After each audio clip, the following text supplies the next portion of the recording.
जय श्री कृष्ण। मनुष्य लोक में ज्ञान से पवित्र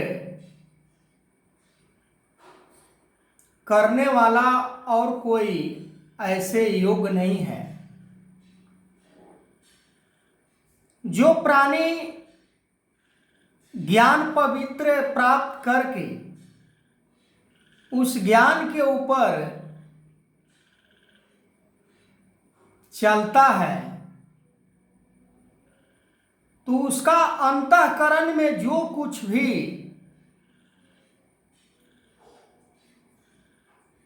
अज्ञानता होती है वो सारे के सारे समाप्त हो जाता है और वो एक ऐसे संसार में विचरण करता है कि फिर वो संसार को अपना नहीं मानता। जब संसार को अपना नहीं मानता तो परमात्मा से उसका रिश्ता मजबूत होते चला जाता है। जब सतगुरु ब्रह्म ज्ञान देते हैं उस समय भी ये सारी बात समझाई जाती है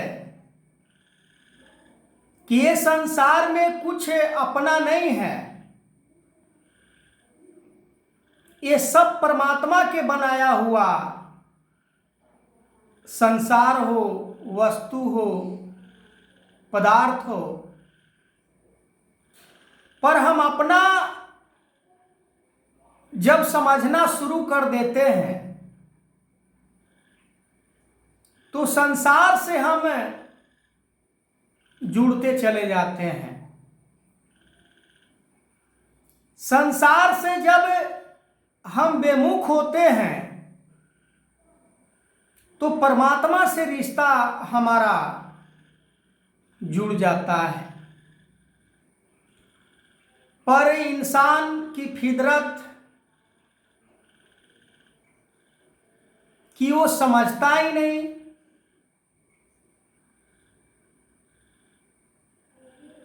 क्योंकि उसके मन के अंदर कहीं न कहीं किसी कोने में ऐसी अज्ञानता बना होता है जिसके कारण वो परमात्मा को अपने मन के अंदर नहीं बसा पाता है। ये निराकार परमात्मा उसी को प्राप्त होता है। निराकार परमात्मा को वही जान पाता है जो निराकार परमात्मा गुरु के आगे समर्पित हो जाता है। केवल कहने मात्र से समर्पित नहीं, तन मन धन को समर्पित कर देता है गुरु के चरणों में और वो अपना सारा सुख भूल जाता है। सुख और दुख से ऊपर उठकर निराकार के भक्ति में लग जाता है, निराकार को प्रसन्न करने में लग जाता है और उसको ऐसा महसूस होना शुरू हो जाता है कि जो कुछ भी कर रहा है ये परमात्मा कर रहा है। पर हम अज्ञानता बस हम समझ लेते हैं कि हम कर रहे हैं, यही अज्ञानता है। इसीलिए सतगुरु ज्ञान के समय, ज्ञान प्रदान करते समय तन को भी समर्पित कराते हैं, मन को भी समर्पित कराते हैं और धन को भी समर्पित कराते हैं। कितने परसेंट आज हैं लोग जो तन मन धन को समर्पित कर दिए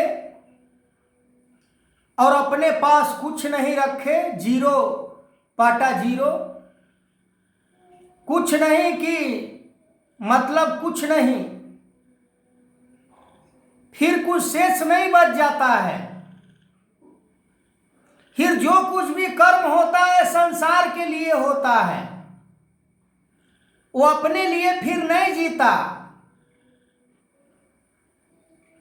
अपने सुख सुविधा के लिए वो नहीं जीता, वो दूसरों को सुख देने के लिए संसार में जीता है। भक्त संसार के लिए जीता है, भक्त संसार में दूसरों को सुख देने के लिए जीता है। और पहला बात कि सत संत जो होते हैं ये संसार में जीते जी वो मुक्त हो जाते हैं। मुक्त के मतलब ये नहीं कि शरीर को त्याग देना, मुक्त के मतलब ये नहीं कि शरीर को नष्ट कर देना। मुक्त के मतलब ये होता है कि संसार के मोह माया, लोभ लालच, स्वार्थ से मुक्त और लग जाता है निराकार परमात्मा को प्राप्त करने में। भगवान कृष्ण अर्जुन को यही बात बार बार अनेकों तरीका से समझाने का प्रयास कर रहे थे कि अर्जुन, ये संसार में कुछ नहीं तुम्हारा है, न तुम्हारा कोई परिवार अपना है, न कोई रिश्तेदार अपना है, न समाज अपना है, न ये धन वैभव मान प्रतिष्ठा ये कुछ तुम्हारा नहीं है। जिसके लिए तुम शोक कर रहे हो, जिसके लिए संताप कर रहे हो, जिसके लिए अफसोस कर रहे हो, जिसके बारे में तुम चिंतन कर रहे हो, जिस कर्मों को त्याग करने के लिए अपने मन में सोच रहे हो, वही तुम्हें संसार में यश दिलवाएगा। चल उठ और जो मैं बता रहा हूं वही कर्म तुम्हारे लिए उचित है। आगे मैं इस वीडियो को कंटिन्यू करूंगा। वीडियो को लाइक कीजिए, शेयर कीजिए, कमेंट कीजिए। यदि आप YouTube में इस वीडियो को देखना चाहते हैं तो लाला कुमार पासवान गीता के नाम से चैनल है, सब्सक्राइब कीजिए। जय श्री कृष्ण।